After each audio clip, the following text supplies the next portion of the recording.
পেঁপে ডুমুর আর শেষে আম ঝালি আজকের দিনটা স্পেশাল। জিভে পানি আসার মতো জিনিস একটা। আসসালামু আলাইকুম, কেমন আছেন সবাই?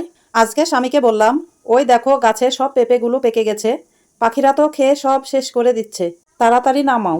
একটা তো দেখলাম পাখিরা আগেই খেয়ে শেষ করে দিয়েছে। যাই হোক, এই গাছে অনেক পেঁপে ধরেছিল, কতদিন ধরে খাচ্ছি। এই পেঁপেগুলো যেমন তরকারি খেতে স্বাদ, তেমন পাকলেও দারুণ মিষ্টি। সব পেঁপেতে রং ধরেছে, তাই আজ সবগুলো নামিয়ে নিলাম। গাছ একদম পুরা ফাঁকা। অনেকদিন ধরে পেঁপে গাছে স্প্রে করা হয়নি, তাই পেঁপেতে কেমন স্পট পড়ে গেছে। ছেলে আর ছেলের খেলার সাথে সব পেঁপেগুলো এক জায়গায় গুছিয়ে দিল। পেঁপেগুলো বাসায় নিয়ে ঢুকতে দেখি কারেন্ট নেই। ইদানিং আমাদের এদিকে কারেন্টে খুব জ্বালাচ্ছে। গরম সহ্য না করতে পেরে চাচি শাশুড়ির বাসার ওদিকে গেলাম। গিয়ে দেখি উনি গাছ থেকে টাটকা ডুমুর নামাচ্ছেন। আমিও সাথে সাথে কুড়াতে শুরু করলাম। অনেকবার ক্যাচ ধরার চেষ্টা করলাম, কিন্তু একবারও ঠিকমতো ধরতে পারলাম না। ডুমুরগুলো এত টাটকা আর জালি যে দেখে কাঁচাই খেতে ইচ্ছা করছিল। তখন চাচি শাশুড়ি হেসে বললেন, আজ আমাদের বাসায় ডুমুরের দাওয়াত নাও। আমি তখন খুশি হয়ে বললাম, আলহামদুলিল্লাহ, এটাই তো অনেক।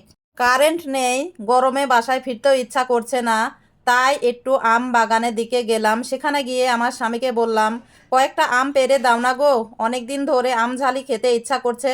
যেই কথা সেই কাজ, অমনি গাছ থেকে টাটকা আম পেড়ে দিল।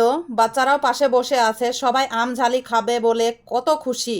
আমি আমগুলো নিয়ে সুন্দর করে মেশিনের সাহায্যে খোসা ছাড়িয়ে নিলাম, তারপর কেটে ভালোভাবে ধুয়ে নিলাম। এরপর ছেঁচকির সাহায্যে সব আম ভালো করে ছেঁচে নিলাম। জায়গাটা সুন্দর ফাঁকা, ফিরফির করে বাতাস এসে গায়ে লাগছিল, খুব সুন্দর লাগছিল। যাই হোক, এবার মাখানোর পালা। প্রথমে এক টুকরো লেবু চিপে দিলাম।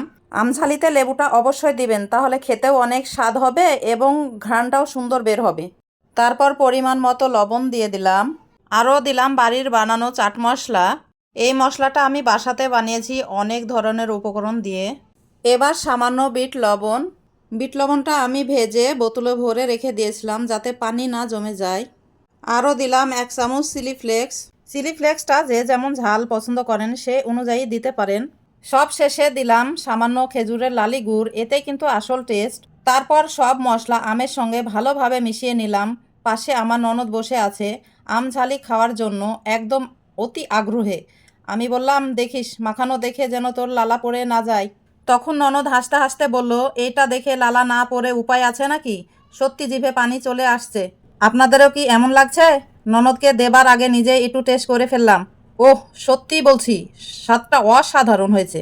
আপনারাও খেতে চাইলে চলে আসুন আর শেয়ার ফলো করে পাশে থাকুন।